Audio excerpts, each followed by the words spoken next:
என்ன சொல்றாங்க, இறந்த காரணம் காலையிலிருந்து காலை 7 மணி முதல் மாலை 7 மணி வரையும் அங்கே காத்திருந்தாங்க, உணவு தண்ணி இல்லாமல் இருந்தாங்க, அதனால தான் இந்த இறப்பு ஏற்பட்டிருக்கிற வாய்ப்புகள் இருக்குது அப்படின்னு சொல்றாங்க. கொஞ்சம் கூட சென்ஸ் அறிவு இல்லை. பாதுகாப்புத்துறை என்ன பண்ணிச்சப்ப காலையில் 7 மணி நிற்கிறாங்கன்னு தெரியுது, நைட் 7 மணி வரைக்கும் நிற்கிறாங்கன்னு தெரியுது, என்ன பண்ணியிருக்கணும்? இப்போ விஜய் வந்தானே, விஜய் வீட்டில் தான் சாப்பாடு கொண்டு கொடுப்பாங்க, தண்ணி கொடுப்பாங்க, பாதுகாப்பு அவராக கொடுப்பாரு. அவர் ஒரு நடிகர்னு சொல்றீங்க, ரைட், சந்தோஷம், அரசியல் வரையும் நீங்கள் ஏற்றுக்கல, தப்பு இல்லைங்க. அவர் நடிகராக இருக்கட்டும், யாராக இருக்கட்டும், ஒரு கூட்டம் கூடுது, உங்கள்கிட்ட அனுமதி வாங்காம அவர் திடீர்னு வந்து மாநிலத்தில் வந்து குதிச்சாரா? அனுமதி வாங்கி தானே பண்றாரு. நீங்க தானே அந்த இடத்த செலக்ட் பண்ணி கொடுக்குறீங்க, அவங்க கேட்ட இடத்த கொடுக்கல, வேற இடம் கொடுத்தாங்கன்னு ஒரு தகவல் வருது. அப்ப நீங்க கொடுத்துருக்கீங்கன்னா அந்த இடத்துல ஒரு கூட்டம் வருதுங்கிறப்ப, ஒரு முட்டு சந்துங்கிறப்ப அதுக்கு தகுந்த மாதிரி நீங்க பாதுகாப்பு ஏற்ப பண்ணி கொடுத்துருக்கணும்.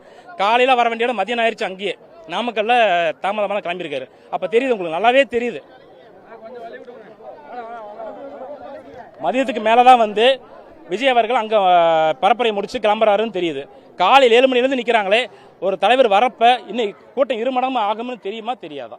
காலையிலேருந்து இன்ன வரைக்கும் நிற்கிறாங்களே, அவங்களுக்கு என்ன பாதுகாப்பு கொடுத்தீங்க மாவட்ட நிர்வாகம்? அரசியல் சார்ந்து ஏன் பேசக்கூடிய சூழல் இருக்குதுன்னா, யாரு காப்பாற்றுவா அந்த மக்களை? 10 குழந்தைங்க உயிர் போயிருக்குது, பெற்றவங்க மனசு கவலைப்படுமா இல்லையா? எவ்வளவு வேதனைப்படும்.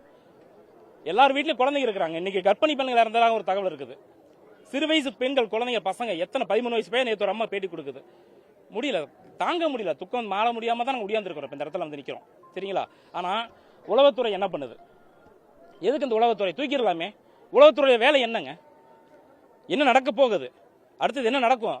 அங்க நடந்திருக்குது. இன்னும் முதல் மாவட்டம் கிடையாது, திடீர்னு வந்துட்டாரு, எங்களுக்கு தெரியலங்கிறதுக்கு 6வது மாவட்டம் தானே இது பரப்புரை.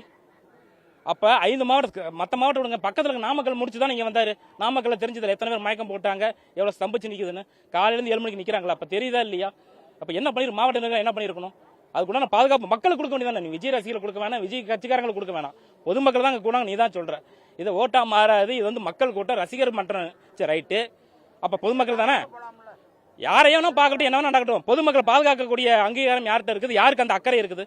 மாவட்ட நிர்வாகத்துக்கு இருக்கா இல்லையா? மாவட்ட நிர்வாகத்துக்கு யார் தகவல் கொடுக்கணும்? உளவுத்துறை கொடுக்கணுமா இல்லையா? என்ன பண்ணிச்சு அந்த உளவுத்துறை? எதுக்காக உங்களை தேர்ந்தெடுத்தோம்? மக்களை பாதுகாப்பீங்க, யார் எது வந்தாலும் என்ன பண்ணாலும் நீங்க எங்களுக்கு பாதுகாப்பு கொடுப்பீங்கிற ஒரு அந்தஸ்தில் தான் குறைச்சிருக்கோம். அந்த வேலையை நீங்க பண்ணீங்களா இல்லையா? எதுக்கு அப்ப அந்த வேலையை உங்களுக்கு? எதுக்கு அந்த அதிகாரம் உங்க கையில் எதுக்கு என்ன இருக்குது? கொடுத்துருக்கோம்ல அந்த அதிகாரத்தை. சரியான நீங்க பயன்படுத்தாதீங்க. காப்பாத்திருக்கோமா இல்லையா மக்களை? 10 குழந்தைங்க, நம்ம எல்லாத்து வீட்லயும் குழந்தை இருக்குது. ஆட்சி அதிகாரம் உள்ளவங்க வீட்லயும் மகன் குழந்தைங்க எல்லாம் இருக்கிறாங்க, மனைவி இருக்கிறாங்க. எல்லாம் யோசிச்சு செயல்படணும். இனிமேல் இந்த ஒரு துயர சம்பவம் எந்த ஊர்லயும் நடக்கக்கூடாது. முன்னுதாரணமா கரூர் எடுத்துக்கங்க. அந்த துக்கம் எங்களோடய போகட்டும், நாங்களே அழுது நாங்கள் மாண்டுக்கிறோம். தயவு செய்து இனிமேல் எந்த பகுதியிலும் இந்த மாதிரி நடக்கக்கூடாது. அதுக்கு அனைத்து பாதுகாப்பு முறையிலும் முன்னெடுத்து நடக்கிறோம்.